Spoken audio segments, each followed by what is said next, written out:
नामांकन के तीसरे दिन हरियाणा के दिग्गजों ने अपना अपना पर्चा दाखिल किया। अलग अलग लोकसभाओं से प्रत्याशी अपना नामांकन करने के लिए पहुंचे। हिसार से बीजेपी प्रत्याशी रणजीत चौटाला, कुरुक्षेत्र से इनेलो प्रत्याशी अभय चौटाला, सिरसा से कांग्रेस प्रत्याशी कुमारी सैलजा, गुरुग्राम से जेजेपी के प्रत्याशी फाजिल पुरिया ने अपना नामांकन दाखिल किया है। वहीं अंबाला से बीजेपी के प्रत्याशी और इसके अलावा सोनीपत से कांग्रेस के उम्मीदवार ने भी अपना अपना नामांकन दाखिल किया। ये तस्वीरें आपको दिखा रहे हैं। अलग अलग दिग्गजों ने, अलग अलग उम्मीदवारों ने अपना नामांकन दाखिल किया है। रणजीत चौटाला जो कि हिसार से बीजेपी के प्रत्याशी हैं, उन्होंने अपना नामांकन दाखिल किया। इसके अलावा कुरुक्षेत्र से इनेलो के उम्मीदवार अभय चौटाला की बात करें तो उन्होंने अपना नामांकन दाखिल किया। इसके अलावा कुमारी सैलजा जो कि सिरसा से कांग्रेस के प्रत्याशी हैं, उन्होंने भी अपना नामांकन दाखिल किया।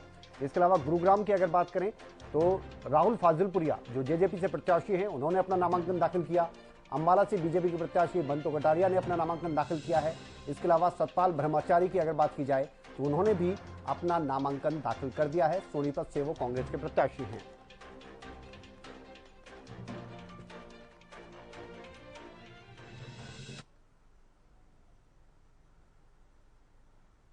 तो हिसार से बीजेपी के प्रत्याशी रणजीत चौटाला ने अपना नामांकन दाखिल कर दिया है। रणजीत चौटाला ने पूर्व सीएम मनोहर लाल की मौजूदगी में पर्चा भरा। आपको बता दें, रणजीत चौटाला के साथ सावित्री जिंदाल, कैबिनेट मंत्री कमल गुप्ता समेत कई बीजेपी के नेता मौजूद रहे। तो रणजीत चौटाला की तरफ से अपना नामांकन अब दाखिल कर दिया गया है।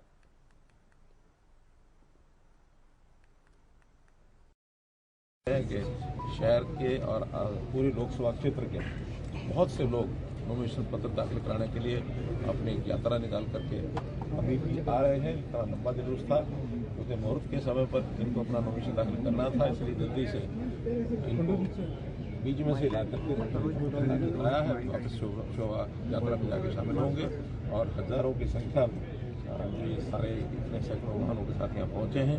आज इन्होंने नॉमिनेशन पत्र दाखिल किया। मुझे पूरा विश्वास है, पूरा भरोसा है कि बड़े माध्यम से इस सीट को जीतेंगे।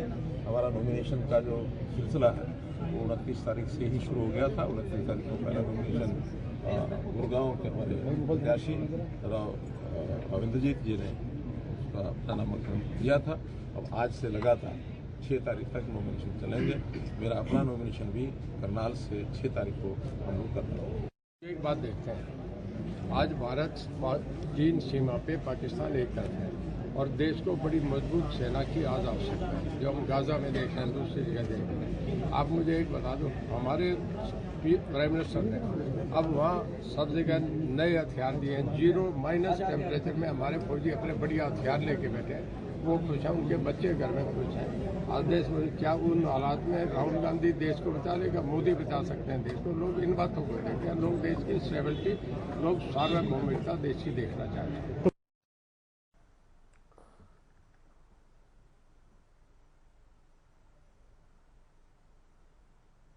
तो नामांकन का ये दौर अब तेजी पकड़ चुका है और किस तरह से अब ये चुनाव जो है वो तेजी पकड़ेगा, इसके बारे में बातचीत करने के लिए हमारे पॉलिटिकल एडिटर अमित तिवारी हमारे साथ जुड़ गए हैं। अमित जी, किस तरह से देखा जाए नामांकन की अगर बात करें तो आज भी दिग्गजों की तरफ से नामांकन दाखिल किए गए हैं, आने वाले दिनों में भी नामांकन दाखिल किए जाएंगे। चुनाव में अब आगे किस तरह की तस्वीर देखेंगे, किस तरह की तेजी देखेंगे?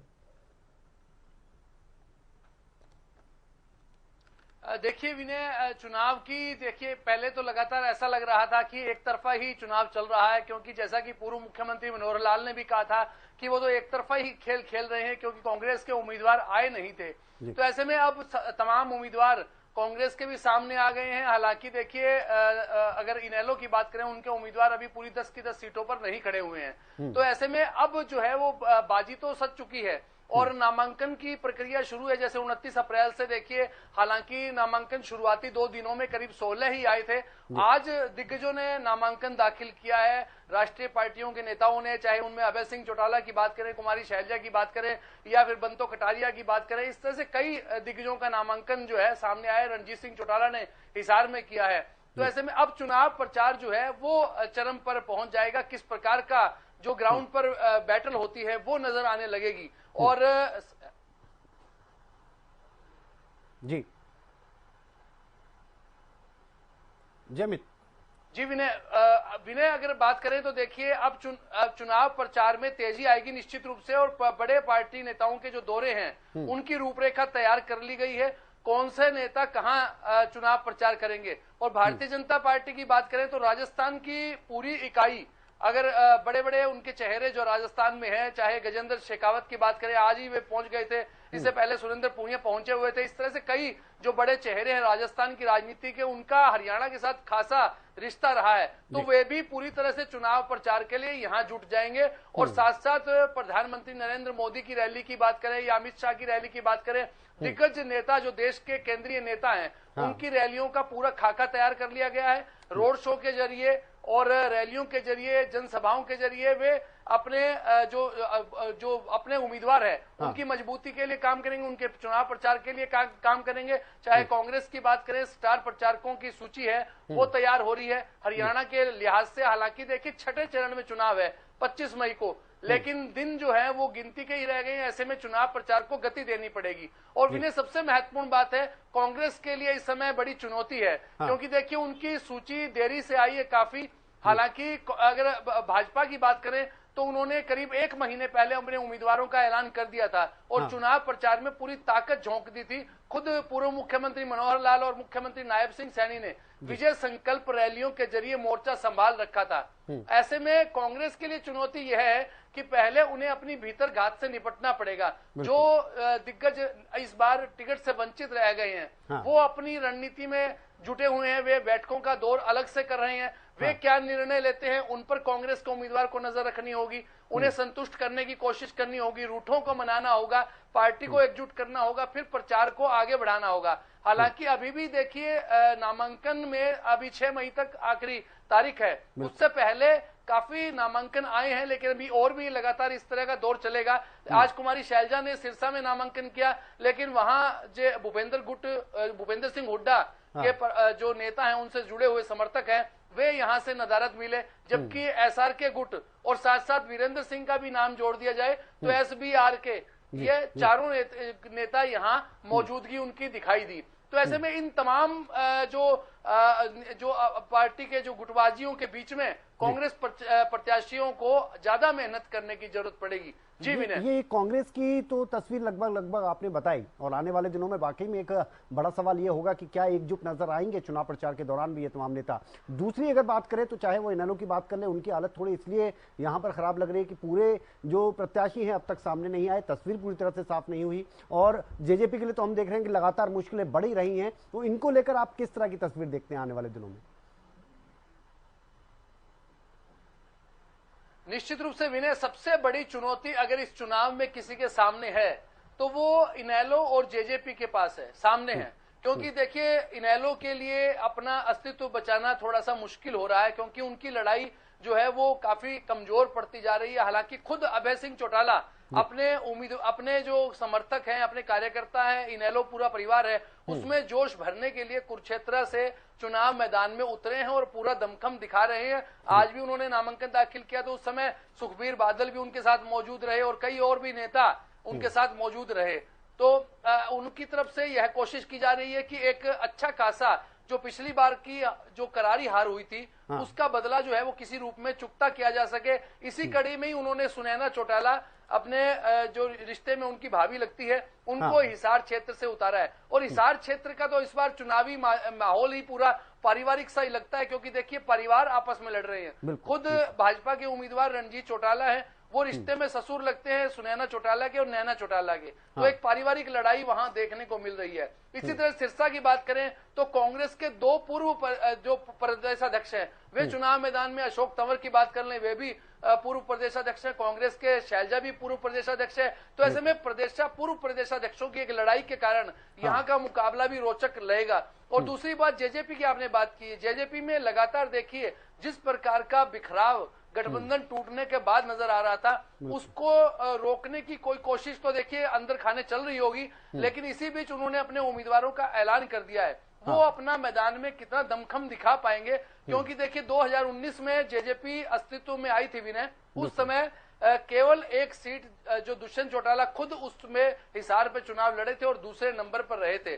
बाकी जगह कोई खास उनको जो तवज्जो नहीं मिली मतदाताओं की, जनता की। हालांकि विधानसभा चुनाव में जब हुए तो उसमें 10 सीटें आ गई थी, लेकिन अब विधायक भी नाराज है, संगठन भी पूरी तरह से अस्त व्यस्त हो चुका है। आम आदमी, आम जो जनता है वो भी नाराज है, किसान नाराज है। इन सब नाराजगियों के बीच में जेजेपी के 10 उम्मीदवार उतरे हैं। वे क्या करिश्मा कर पाते हैं ये आगे की बात है, लेकिन उनके लिए भी अस्तित्व बचाए रखना, जेजेपी का वजूद बचाए रखना, यह एक बड़ी चुनौती दुष्यंत चौटाला और उनके नेताओं के सामने भी है। जी अमित, किस तरह की तस्वीर आप गुरुग्राम के लिए और खासतौर पर सोनीपत के लिए, इसके अलावा हिसार की आप बात करें तो हिसार की, क्योंकि आपने बताया कि परिवार की लड़ाई ज्यादा नजर आ रही है, क्या इसका कोई फायदा कांग्रेस को होगा, और क्या जो कांग्रेस के अंतर जो हम देख रहे हैं, अंतर्कलह देखने को मिल रही है, उसका फायदा कहां कहां पर किसको मिल सकता है? आपके हिसाब से, आपका अनुभव के हिसाब से क्या कहता है आपका अनुभव कि इनको लेकर किस तरह की तस्वीर दिख सकती है?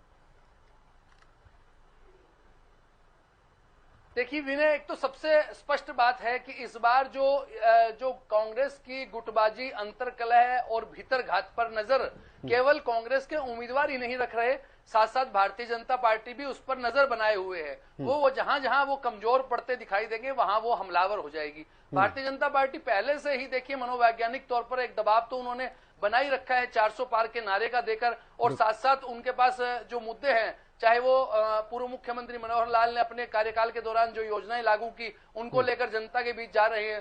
कांग्रेस के लोगों ने इस बार, कांग्रेस के शीर्ष नेतृत्व ने एक बड़ी कोशिश की है, सर्वे के आधार पर अपने उम्मीदवारों का ऐलान किया है, और खासतौर पर जो दिग्गज, जो पारिवारिक अपने गढ़ को बचाए हुए थे, चाहे चौधरी बंसीलाल के परिवार की बात करें, उनकी पोती श्रुति चौधरी का टिकट काट दिया। हालांकि भिवानी महेंद्रगढ़ से 2009 में उन्होंने प्रतिनिधित्व किया था, 2014 में और 2019 में श्रुति चौधरी बड़े मार्जिन से हार गई थी, और इस बार उनका टिकट काट के रावदान सिंह को दिया गया। रावदान सिंह कद्दावर नेता हैं और 4 बार के महेंद्रगढ़ से एमएलए रह चुके हैं और मौजूदा एमएलए भी हैं, तो ऐसे में एक कद्दावर नेता। और सोनीपत से देखिए सतपाल ब्रह्मचारी को उतारा है, वो एक अलग तरह का चुनाव मैदान वहां देखने को मिल रहा है। एक मोहनलाल दोड़ोली भाजपा के विधायक हैं, वे चुनाव मैदान में उतरे हैं, तो एक तरह से दोनों ही ब्राह्मण चेहरे हैं, उनके बीच में एक मजबूत लड़ाई देखने को मिल रही है। और दूसरी बात, आपने गुरुग्राम की बात की है, देखिए गुरुग्राम में काफी कश्मकश के बाद आखिर में आकर कल जो नामांकन के 2 दिन बीत चुके, उसके बाद राजबब्बर के नाम का ऐलान किया गया है। और दूसरी ओर देखिए झंडा